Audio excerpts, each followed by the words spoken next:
E agora começa mais um A Bíblia e a Ciência, com o Dr. Marcos Eberlin. Um podcast onde um cientista usa a Bíblia para interpretar a ciência e a ciência para referendar grandes verdades bíblicas.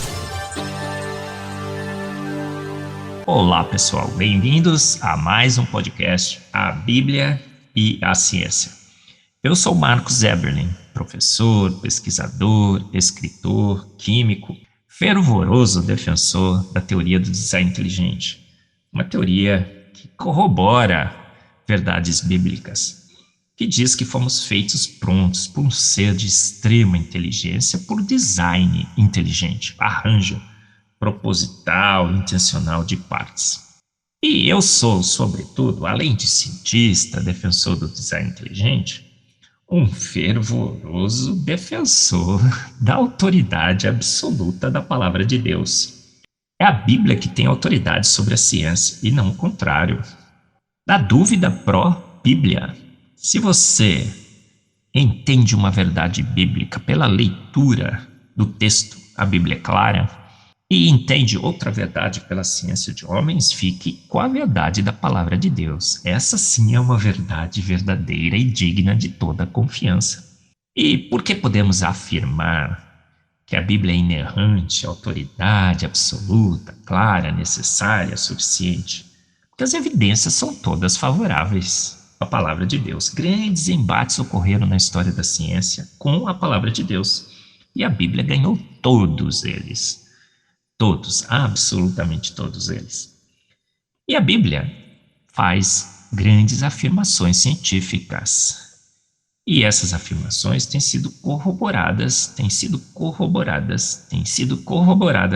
vezes, eu repito, têm sido corroboradas pela ciência. Uma dessas grandes verdades é sobre a idade da Terra e da vida na Terra. A Bíblia faz questão de, e em Gênesis, e em Mateus 1 e todo o livro de Gênesis, vários versículos, dar a cronologia dos patriarcas, de Adão a Abraão, de Abraão a Jesus. E por essa cronologia, essa genealogia, fazemos as contas e verificamos 6.000 anos. Os críticos dizem, não, tem gaps, pulou. Não, sim, tem gaps, às vezes, na genealogia. Pula do bisavô para o bisneto. Mas isso não é problema na cronologia.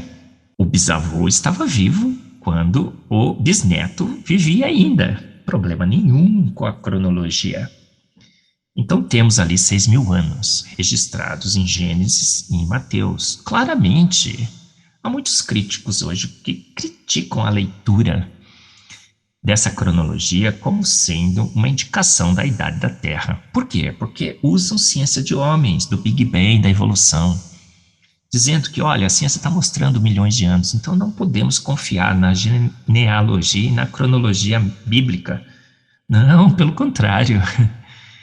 Essa cronologia e essa genealogia que nos faz desconfiar da ciência de homens. Isso sim. Mas será que há evidências de que é a Bíblia que está certa? É claro, temos discutido aqui várias e várias evidências de que a Terra é jovem, o universo é jovem. Temos a foto do Hubble, da galáxia pronta. Temos evidências também na genômica. Sequenciamos o DNA dos humanos. Várias evidências. E nesse podcast 84 falaremos de mais uma. Cometas. Gelo derrete e evapora. Outro dilema para Darwin. Você sabia que esses cometas são formados essencialmente de gelo?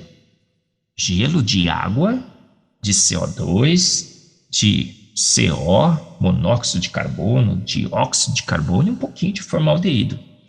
Portanto, gelo viajando pelo espaço não deveria ter uma vida muito longa, principalmente quando esses cometas são atraídos pelo Sol, orbitam o Sol, e o Sol nós sabemos que tem uma temperatura na sua superfície de 5.500 graus Celsius, aproximadamente. Então, quando os cometas se aproximam do Sol, esse gelo derrete e evapora. E muitos desses cometas poderiam fazer não mais do que 100 viagens no máximo. Eles evaporam muito, muito rapidamente e não poderiam sobreviver pelos bilhões de anos que se imagina que o nosso universo teria. O universo é frio, 2,7 Kelvin, congelante, deveria preservar os cometas, sim, mas eles orbitam o Sol. E ao orbitar o Sol, se aproximar dele, deveriam evaporar. Uma grande evidência.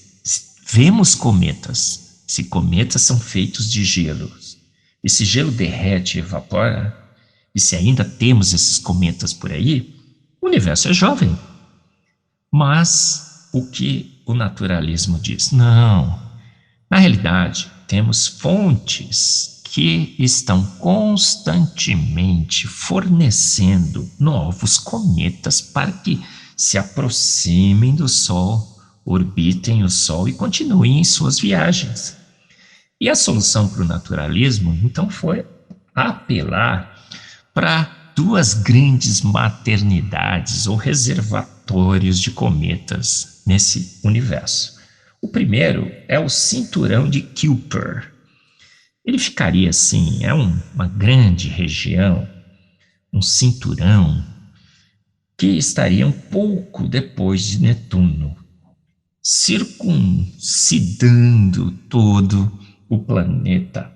Um grande cinturão rodeando o nosso sistema solar, um pouco depois de Netuno. E ali, isso seria então a fonte dos cometas de vida mais curta. Para termos mais ainda cometas, foi proposto também que, bem mais afastado, ao redor de todo o sistema solar, existiria uma tal de nuvem de Oort, aonde os cometas de vida mais longa, de 200 mil anos ou mais, seriam provenientes. Mas será que há evidências desse cinturão de Kuiper e dessa nuvem de Oort? Olha, o cinturão de Kuiper, vários e vários, milhares de asteroides orbitando esse cinturão já foram caracterizados. E o que acontece? Eles são grandes demais para serem cometas.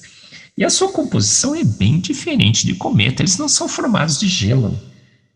São formados principalmente de rocha, como Plutão. É um dos asteroides desse cinturão de Kuiper.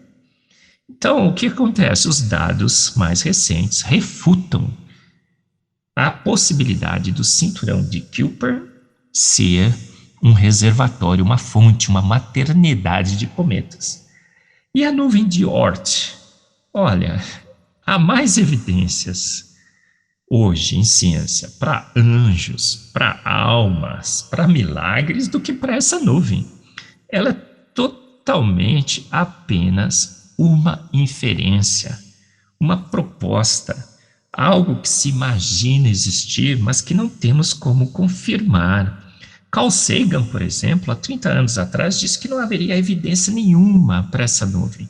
É uma explicação ad hoc, uma nuvem que foi criada com a única finalidade de justificar o universo antigo e de pretensamente explicar a existência de cometas.